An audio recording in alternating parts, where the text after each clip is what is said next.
एक बार एक गांव में एक साधु रहता था जो भगवान पर बहुत विश्वास करता था। एक बार वो साधु पेड़ के नीचे बैठा था और भगवान को याद कर रहा था तो अचानक वहां बाढ़ आ गई। चारों तरफ पानी ही पानी। सब लोग अपने आप को बचाने के लिए ऊपर पहाड़ की तरफ भागने लगे। उनमें से एक आदमी ने देखा कि इस हालत में भी साधु जी भगवान की तपस्या कर रहे हैं। वो सोचा कि ये अपने आप को बचाने के लिए कहीं जा क्यों नहीं रहे हैं। तो उसने साधु से बोला, अरे आप कहीं जा क्यों नहीं रहे हैं? आप भी मेरे साथ ऊपर पहाड़ की तरफ चलो, नहीं तो डूब जाओगे। अरे मुझे कुछ नहीं होगा, मैं भगवान की इतनी तपस्या करता हूँ, मुझे कुछ नहीं हो सकता, मुझे भगवान अपने आप बचाएंगे। धीरे धीरे पानी साधु के कमर तक आ गया। अब लोग वहां से नाव लेकर निकलने लगे तो उनमें से एक ने साधु से कहा, अरे पानी आपके कमर तक आ गया है, आप हमारे साथ चलो। तो साधु ने कहा कि नहीं नहीं, भगवान मुझे अपने आप बचाएगा।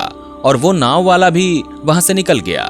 कुछ देर बाद पानी इतना बढ़ गया कि साधु के सर तक पहुंच गया और अब लोगों को बचाने के लिए हेलीकॉप्टर निकलने लगे। एक हेलीकॉप्टर साधु के पास आया जो कि आखिरी हेलीकॉप्टर था।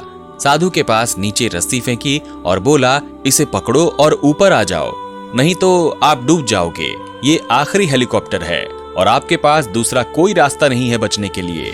साधु ने कहा, ये रस्सी वापस ऊपर खींच लो और आप चले जाओ। मुझे भगवान के ऊपर पूरा भरोसा है और वो मुझे बचा लेंगे।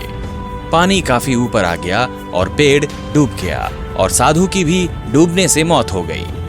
मरने के बाद साधु भगवान के पास गया और बोला, हे भगवान, मैंने पूरी जिंदगी आपकी तपस्या की, मेरा सारा जीवन आपकी आराधना करने में लगा दिया, फिर भी इतने भरोसे के साथ इंतजार किया कि तुम मुझे बचाने आओगे, लेकिन वहां मेरी डूबकर मौत हो गई और तुम नहीं आए, ऐसा क्यों? भगवान बोले, मूर्ख इंसान, एक नहीं 3 बार आया था। वो तीनों बार मैं ही तो था।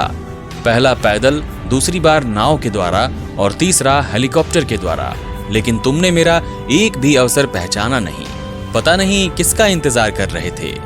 दोस्तों, इस तरह से जिंदगी में हमें ऊपर वाले बहुत से मौके देता रहता है, लेकिन हम सब उस मौके को ठुकरा कर पता नहीं किस चीज का इंतजार कर रहे होते हैं कि वो होगा तभी मैं करूंगा, और इस बात पर अड़े रहने से एक वक्त के बाद वो मौका हाथ से निकल जाता है और हम कुछ नहीं कर पाते हैं। तो साथियों, किसी भी अच्छे समय का इंतजार मत करो, जो भी करना है आज और अभी से ही शुरू कर दो।